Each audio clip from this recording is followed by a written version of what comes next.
Hello, my name is Neil Selwyn. I work at Monash University in Melbourne, Australia, and I'm an author of one of the chapters in the new book. So first of all, I'd like to thank Gazelle for inviting me to contribute a chapter. I was really pleased to be asked, and I'm really happy to see that the book has been so successful.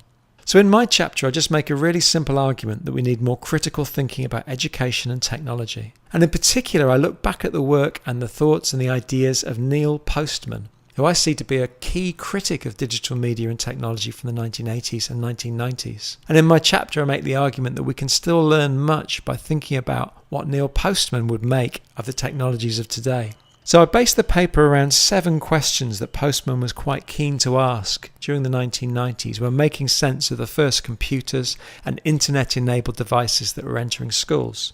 So these 7 questions are: what's the problem to which these technologies claim to be the solution? Whose problems are these? Which new problems will be created if we solve the old ones? And which people or which institutions will be most harmed by the new technology? He also asked questions about the changes in language and the changes in political power that are likely to result from new technologies. And he also asked a key question, I think, which is what alternative uses might be made of this technology. Now, in the chapter, I argue that asking questions like this can underpin a revitalised academic debate around education and technology.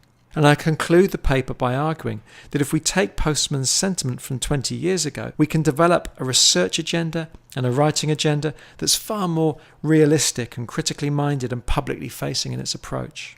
So if nothing else, I hope that my chapter inspires people to go back and reread Neil Postman again. I think there's so much that we can learn.